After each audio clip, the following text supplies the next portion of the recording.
창세기 19장 23절로 29절까지 말씀입니다. 구약 24면쯤에 있습니다. 교독합니다. 롯이 소알에 들어갈 때에 해가 돋았더라.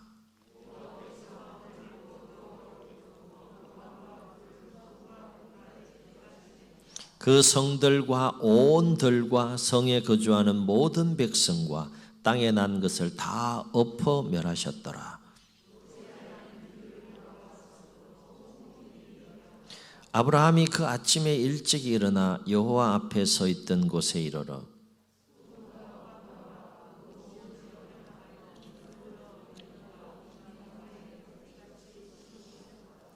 하나님이 그 지역의 성을 멸하실 때에 곧 롯이 거주하는 성을 엎으실 때에 하나님이 아브라함을 생각하사 롯을 그 엎으시는 중에서 내보내셨더라. 아멘. 1862년부터 1863년까지는 미국 역사상 가장 어두운 시기였습니다. 당시에는 노예 해방과 관련하여서 남북전쟁이 한창 진행 중이었기 때문이다는 거예요. 북측의 정부는 외부에서는 강한 대적이 역사하고 있고 내부에서는 간첩들이 역사해서 전쟁 때마다 계속 패하는 역사가 일어납니다. 이 엄중한 시기에 링컨 대통령은 온 국민에게 금식하며 하나님께 간절히 기도할 것을 요청을 합니다. 그것이 1863년 3월 30일에 있었던 일입니다.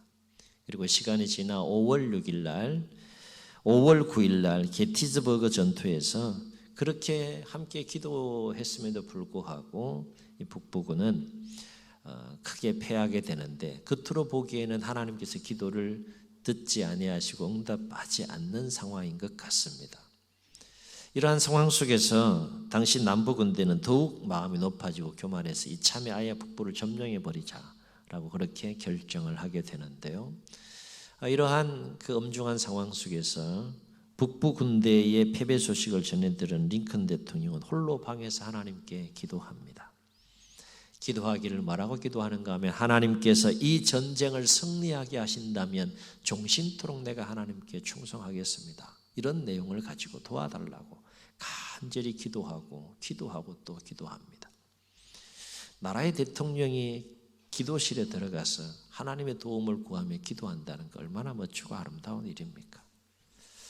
상황과 마음은 힘들지 몰라도 그 모습은 영적인 안목에서 보면 참 아름다운 일이에요. 그리고 그는 북부군 총사령관에게 확신에게 이렇게 말을 했다고 합니다. 이번 전쟁은 하나님을 위한 것이고 정의를 위하여 싸우는 것이기에 반드시 하나님이 우리의 장병들을 부축하여 전쟁에서 승리하게 하실 것입니다. 기도 중에 하나님께서 이런 마음을 주셨겠죠. 총사령관에게 이렇게 확신을 가지고 이야기했습니다.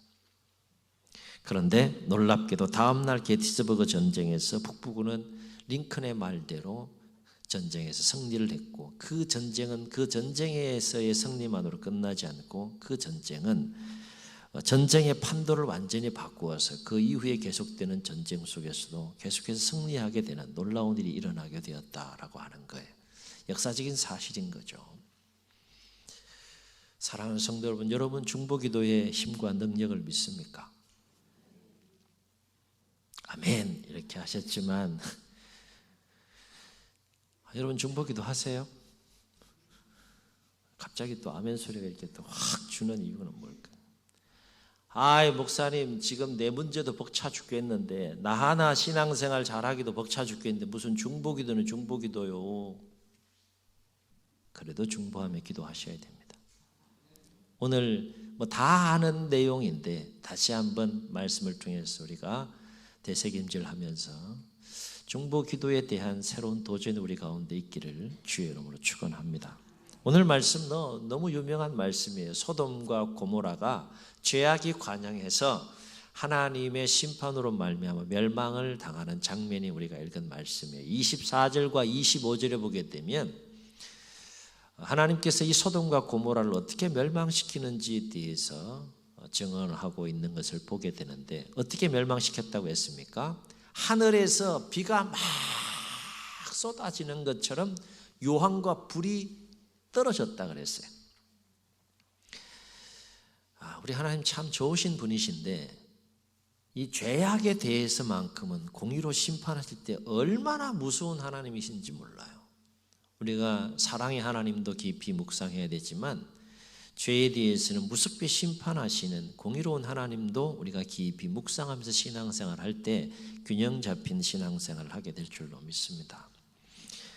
24절과 25절에서 하늘에서 비가 내림같이 유황과 불이 떨어져서 소돔과 고모라를 멸망시키는데 성경을 보면 이렇게 기록해요. 그 소돔과 고모라에 있는 온 성과 온 들과 그리고 그 성에 사는 모든 백성들과 심지어 땅에서 나는 모든 것까지 다 엎어 멸하셨더라라고 했어요. 살아있는 생명이라고는 다 하나님께서 지셨다 그 얘기예요. 이런 이야기 해도 제가 늘 얘기하지만 소돔과 고모라는 당연히 멸망할 곳인가 그랬겠지 이렇게 별로 놀라지 않는데 이건 정말 놀라운 사건이에요. 그런데 더 놀라운 일은 이 엄청난 하나님의 진노 가운데에 소돔과 고모라가 완전히 멸망을 당하는 그 상황 속에서도 살아남은 사람이 있다는 거예요. 누가 살아남습니까? 아브라함의 조카 롯과 그의 아내와 두 아들이 그 상황, 심판의 상황 속에서도 하나님의 은혜를 입음으로 말미암아 하나님의 은혜를 입는 게 이렇게 참 중요한 거예요. 엄청난 심판이 임하는 가운데서도 하나님의 은혜가 그들에게 임하니까 그들이 어쨌든 겨우 살게 됩니다. 그런데 이 상황에서 또 한 가지 안타까운 일이 생기는데 26절을 보게 되면 롯의 아내가 어떻게 됐다 그랬어요? 소금기둥이 되어버립니다. 하나님 은혜를 베풀어 주셔서 살려주셨는데 하나님이 소금기둥으로 만들었어요? 아니면 본인이 소금기둥이 됐어요? 조금 질문이 이상하긴 한데 뭐라고 하나님께서 두 천사를 통하여 명령하셨는가 하면 돌아보지 마라. 그리고 들에 머물지도 말고 산을 향하여 도망해서 멸망함을 면해라. 하나님 그렇게 명령을 했어요. 그런데 이 롯과 아내와 두 딸이 이제 겨우 그 소돔과 고모라를 빠져나오는 상황 속에서 자꾸 롯의 아내는 뒤가 땡기는 거예요. 자꾸 돌아보고 싶은 거예요. 왜 돌아보고 싶은 걸까요? 그게 뭘 납에 뒀는지 모르겠지만 두고 온 게 너무 아쉬운 거예요. 소돔과 고모라가 죄악 때문에 멸망했는데 그 엄청난 죄악이 관영한 고모라에 살면서 롯의 가족이 얼마나 그 죄악된 소돔과 고모라에 거주하면서 세속화되고 그리고 죄악에 물들었는지를 깊이 빠져 있는지를 단적으로 볼 수 있는 사건, 롯의 아내가 소돔 기둥으로 바뀌는 상황입니다. 여러분 한번 생각해 보세요. 이 죄악에 사로잡히게 되면 사람이 얼마나 비참해지는가 하면 지금 뒤에는 뭐가 이루어지고 있어요? 완전 소돔과 고모라 초토화되고 있는 상황이에요. 하나님의 심판이 임하고 있는 상황. 그거 롯의 아내가 알았을까요? 몰랐을까요? 초토화되면 그게 뭐가 있든지 남아요? 안 남아요? 우리는 이렇게 잘 아는데 롯의 아내는 그 상황에서도 여러분 뒤를 돌아봅니다. 사람이 이 세속적인 가치관과 문화와 또 그 죄악에 그렇게 깊이 물들고 사로잡히게 되면 거기에 익숙하다 보면 사람이 익숙한 대로 움직이기 때문에 이 소금기둥으로 변하는 롯의 아내의 그 비참한 모습을 통해서 우리가 우리의 모습도 한번 돌아볼 필요가 있다는 거예요. 여하튼 그래서 결국 소돔과 고모라의 멸망에서 롯의 아내는 소금기둥으로 바뀌게 되고요. 롯과 두 딸이 겨우 삶을 또 얻게 되는데 29절을 보게 되면 심판의 과정 속에 어떻게 롯이 하나님의 은혜를 입어서 살 수 있었는지에 대한 이유를 짤막하게 이렇게 설명합니다. 하나님이 그 지역의 성을 멸하실 때, 곧 롯이 거주하는 성을 엎으실 때 누구를 생각하사? 아브라함을 생각하사 롯을 그 엎으시는 중에서 내보내셨더라. 무슨 말입니까? 롯이 산 것은 누구 때문이라는 거예요? 롯이 잘나서 산 게 아니라는 거예요. 롯이 살 수 있을 만한 그 어떤 행동과 삶을 살았기 때문에 산 것이 아니라는 거예요. 강조하는 것은 뭡니까? 아브라함 때문에 롯이 살았다, 그 얘기입니다. 아브라함을 생각해서 롯에게 하나님께서 은혜를 베푸셨다, 그 얘기입니다. 그렇다면 하나님께서 아브라함을 생각해서 롯을 살리셨다라고 하는 것은 무엇을 의미할까? 도대체 이 29절의 상황이 발생하기 전에 어떤 사연들이 있었을까? 우리는 이 상황을 제대로 이해하려면 창세기 18장으로 가서 16절로 33절의 내용을 살펴볼 필요가 있는데, 거기에 보면 어떤 내용이 나오는가 하면 아브라함이 놀라운 사실을 하나 알게 돼요. 어떤 사실을 알게 되는가 하면 곧 하나님께서 소돔과 고모라를 심판하여 멸망시킬 것이라는 사실을 알게 돼요. 그런데 고모라에 지금 누가 살고 있는 겁니까? 조카 롯이 살고 있어요. 그래서 아브라함이 그 조카 롯을 생각하면서 하나님의 긍휼과 하나님의 은혜를 구하며 간절히 중보하는 내용이 창세기 18장에 나옵니다. 한마디로 하나님 좋습니다. 하나님께서 이미 작정하셔서 죄악이 충만해서 소돔과 고모라를 완전히 심판하실 거 이미 결정하시고 심판하시는 거, 그거 막을 수 없는 거 압니다. 하나님 당연히 그렇게 하셔야겠지요. 그런데 부탁이 하나 있어요. 하나님, 소돔에 조카 롯이 있지 않습니까? 하나님, 그 조카 롯만큼은 제발 살려주시면 안 되겠습니까? 제발 좀 살려주세요. 이런 내용이에요. 그런 마음을 가지고 50명, 45명, 40명, 30명, 20명, 10명까지 의인과 악인을 함께 멸할 수 있겠습니까? 하나님과 깊이 줄다리기를 하면서 그렇게 씨름하고 중보하는 아브라함의 모습을 창세기 18장에서 만나고 있어요. 그리고 29절의 상황이 발생하게 되는 겁니다. 사랑하는 성도 여러분, 참으로 감사한 것은 뭔가 하면 하나님께서 이 아브라함의 롯을 위한 간절한 중보의 기도를 무시하세요, 존중하세요? 존중해 줍니다. 참 귀한 일이에요. 무시할 수도 있는 겁니다, 사실.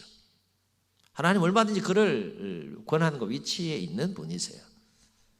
그런데 하나님은 그 아브라함의 롯을 위한 그 기도를 무시하지 아니하시고 귀하게 보시고 존중하셔서, 비록 롯은 심판의 대상이 될 수 있지만 아브라함을 생각해서 살려주시는 놀라운 일이 발생하는 것을 보게 됩니다.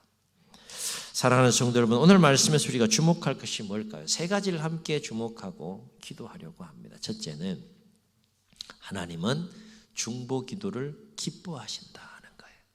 아멘. 무엇을 기뻐하신다고요? 오늘 사건을 통해서도 보면 하나님은 중보 기도를 기뻐하시는 모습을 보게 돼요. 왜 하나님께서는 중보하며 기도하는 그 기도를 기뻐하시는 것일까? 두 가지 중요한 이유가 있어요. 첫 번째 이유는 뭔가 하면 이 중보 기도라고 하는 것은 그 영혼에 대한 깊은 사랑에서 우러나오는 기도이기 때문에, 사랑의 기도이기 때문에 하나님께서는 그 기도를 기뻐하신다는 거예요. 아멘. 아멘. 하나님은 사랑이시잖아요. 그죠? 그러니까 그 영혼을 정말 사랑하는 마음을 가지고 간절히 기도하는 중보 기도를 기뻐하시는 이유는 그것이 그 영혼에 대한 사랑의 기도이기 때문에. 여러분 한번 생각해 보세요. 그 영혼에 대한 진정한 사랑이 없는데 내 문제도 아니고 그 영혼의 문제를 나의 문제인 것처럼 끌어안고 간절히 기도할 수 있겠습니까? 기도할 수가 없는 거죠. 사랑이 없는데 어떻게 기도할 수 있겠어요? 근데 표현은 참 멋져요. 그 영혼을 위해서 중보하며 기도한다니까 아름답고 멋지잖아요. 근데 중보기도 해보신 분들은 아실 거예요. 쉬워요, 어려워요? 쉽다고 얘기해야지 좀 도전이 되는데, 내 자신의 문제를 가지고 하나님 앞에 나아가서 간절히 기도하는 것도 결코 쉬운 문제가 아닌데, 내 문제도 아니고 다른 사람의 문제를 가지고 내 문제인 것처럼 끌어안고 기도하는 것이 결코 쉬운 일이 아니라는 거죠. 쉽지 않기 때문에, 쉽지 않음에도 불구하고 사랑을 가지고 기도하기 때문에 하나님은 그 기도를 기뻐할 수밖에 없는 거예요. 그 기도를 기뻐하셔야지 또 하나님 아니시겠습니까? 그렇죠? 또 한 가지 중요한 이유가 있어요. 하나님이 어떤 분인가 하면 하나님은 죄에 대해서는 무섭게 심판하시는 공의로우신 하나님이시지만 그 공의보다도 하나님은 오히려 사랑과 긍휼이 더 크시고 무궁하신 분이시기 때문에 오히려 심판보다는 긍휼을 베푸시고 사랑을 베푸시길 원하시는 분이 하나님이시기 때문에 그래요. 아멘. 그래서 우리가 그 은혜 안에서 사는 거 아니겠습니까? 공의가 은혜보다 사랑보다 더 크다 그러면 살아남을 생명이 없는 거예요. 분명히 죄악에 대해서는 공의롭게 심판하시는 하나님이시지만 그것보다는 은혜가 더 크기 때문에, 사랑이 더 크기 때문에 사랑하시기 원하시는 거예요. 긍휼을 베풀어 주시는 것이 더 큰 마음입니다.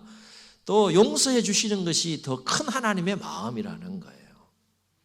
그 마음을 가지고 하나님께 나아가서 하나님 이 사람에게 은혜를 베풀어 주세요. 긍휼을 베풀어 주세요. 하나님 제발 좀 도와주세요 라고 기도하는 그 기도를 하나님이 당연히 기뻐하셔야겠죠.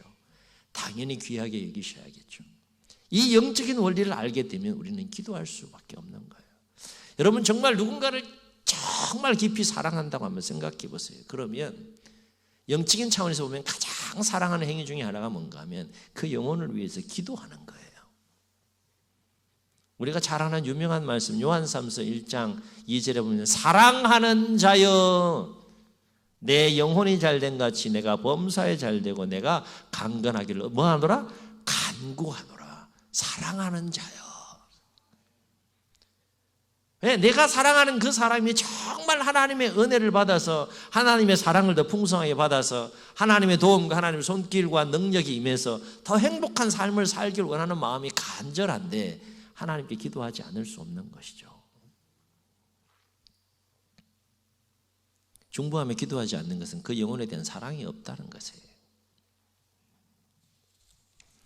오늘 무서운 심판 가운데서도 하나님께서 롯을 향한 아브라함의 중보 기도를 기억하시고 롯에게 생명을 허락하신 모습을 통해서도 하나님의 본심이 뭔지, 하나님의 마음이 어디가 더 큰지, 심판인지 긍휼인지를 우리가 목격할 수 있는 부분이다 하는 거예요. 두 번째, 오늘 말씀을 통해 주목할 것은 뭔가 한번 따라해 보시겠습니다. 하나님은 중보 기도는 하나님의 마음을 움직인다. 아멘. 아멘.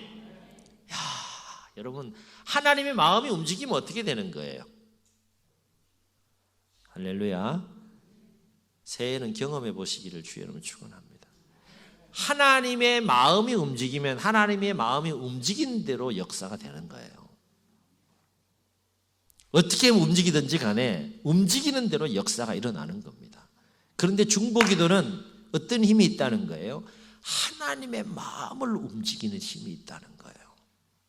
그러면 중보기도를 하면 하나님께서 마음이 어떻게 움직이느냐? 이렇게 움직이는 걸 보게 돼요. 하나님의 심판을 하나님의 은혜로 바꾸는 역사가 일어난다는 겁니다. 아멘. 그것이 개인이 되었든 나라가 되었든 중보기도의 대상자를 위해서 중보기도자가 정말 사랑하는 마음을 가지고 중보하며 기도하게 되면 하나님의 마음이 움직여서 하나님의 심판이 하나님의 은혜로 바뀌는 놀라운 역사가 일어난다는 거예요. 우리 모두에게 좀 이게 도전이 됐으면 좋겠습니다.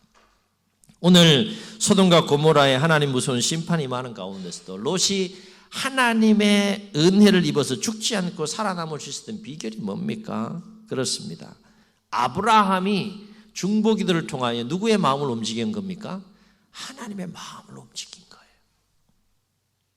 만약에 아브라함이 중보하며 기도하지 않았다면 롯은 그냥 죽는 상황인 것이죠.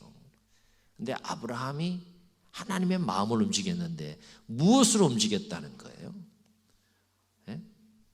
물질로 움직였다는 거예요. 인간적인 어떤 수고와 어떤 노력과 이런 것들을 통해서 움직였다는 거예요. 뭘로 움직였다는 거예요? 중보하며 기도하는 것으로 하나님의 마음을 움직였다는 거예요. 롯에게 임할 하나님의 심판을 롯에게 임할 하나님의 은혜로 아브라함이 중보기도를 통해서 움직이니까 롯이 그 은혜를 입어서 심판 중에 살게 되었다, 이 얘기입니다. 또 한 가지 오늘 말씀을 통해 우리가 주목할 것은 뭔가 하면 중보 기도로 우리가 중보하는 대상자의 삶을 바꾸고 인생을 바꾸고 운명을 바꿀 수 있다는 거예요. 놀라운 일 아닙니까? 중보 기도를 통해서, 이 중보 기도를 통해서 내가 사랑하며 중보하는 그 영혼의 삶을 바꿀 수가 있고 인생을 바꿀 수가 있고 운명을 바꿀 수 있는 역사가 얼마든지 일어난다는 거예요. 왜냐하면 하나님은 나의 중보 기도를 기뻐하시고 나의 중보 기도를 사용하시고 나의 중보 기도를 통하여서 내가 중보하는 대상자에게 무엇을 베푸시기 때문에 하나님의 은혜를 베푸시고 하나님의 능력을 베푸시기 때문에 그렇습니다. 오늘 롯의 모습을 보세요. 롯이 소돔과 고모라의 이 심판과 함께 죽을 수밖에 없는 상황 속에서도 죽지 않고 살았어요. 그런데 롯이 이렇게 자신의 운명이 바뀌는 일을 위해서 롯 자신이 한 일이 뭐예요? 아무것도 없어요. 도망치는 거, 겨우 도망치는 거 이외에 자신의 인생에 자신의 삶과 인생과 운명이 바뀌는 그 상황 속에서도 정작 롯 자신이 한 일은 겨우 도망치는 거예요. 아무것도 하지 않았다는 거예요. 그런데 그 롯의 운명을 죽음에서 생명으로 바꾼 그 운명이 바뀐 비결이 어디 있다는 겁니까? 롯 자신의 기도가 아니라 누구의 기도에 있다는 거예요? 아브라함의 중보 기도에 있었다는 것입니다. 여러분, 사람이 죽고 사는 거 이거 쉬운 일입니까? 엄청난 일 아니에요? 기도로 살렸다는 거예요. 기도로 심판을 멈추고 은혜가 임하게 했다는 거예요. 얼마나 놀라운 일입니까? 예배를 드리면서 말씀을 들을 때는 그래, 이제 나도 중보기도 해야지. 근데 예배 끝나고 나면 그렇다니까요. 쉬운 일이 아니니까.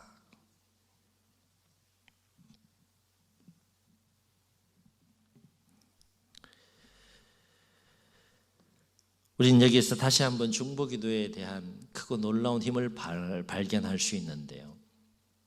왜냐하면 중보기도는 도저히 하나님의 은혜가 임하지 못할 것 같은 사람에게조차도 하나님의 은혜와 하나님의 손길과 하나님의 능력이 임하도록 하는 그 역사가 있기 때문에 중보기도가 참 소중하고 중보기도의 힘과 능력이 크다는 거예요.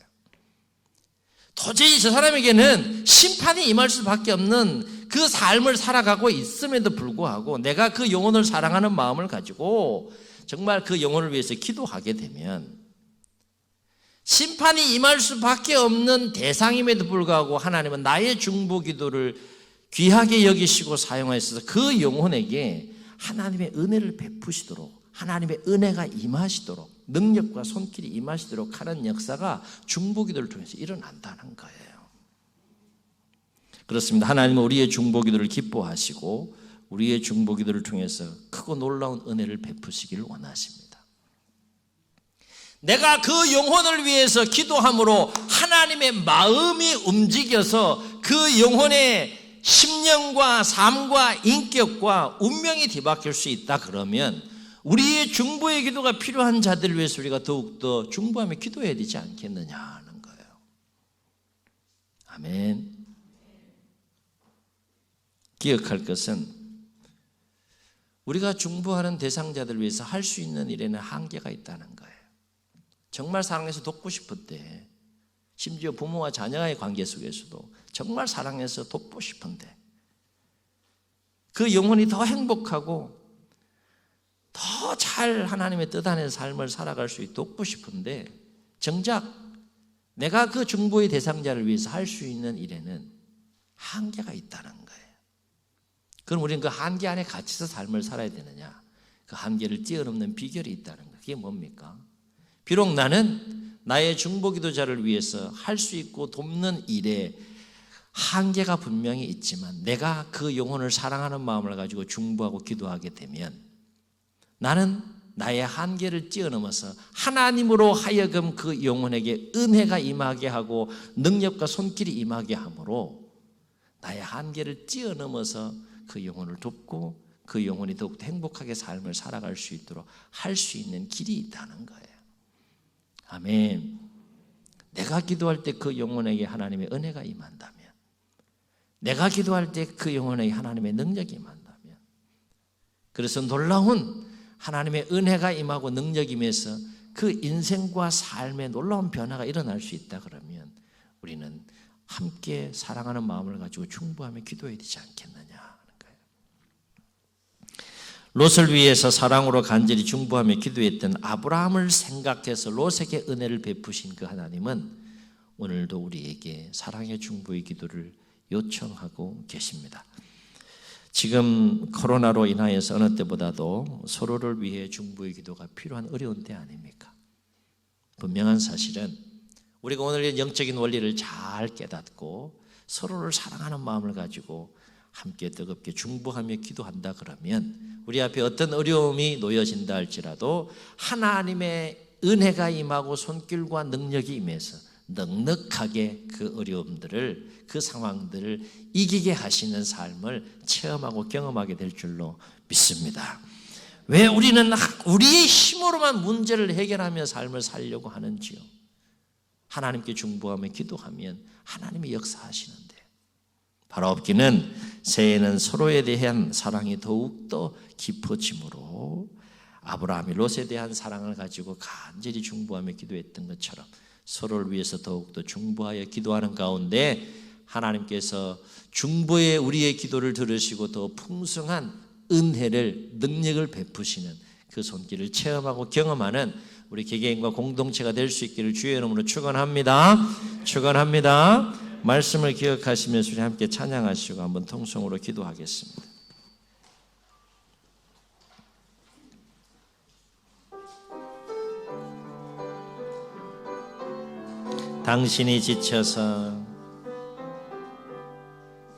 당신이 지쳐서 기도할 수 없고 눈물이 빗물처럼 흘러내릴 때 주님은 우리 연약함을 아시고 사랑으로 인도하시네.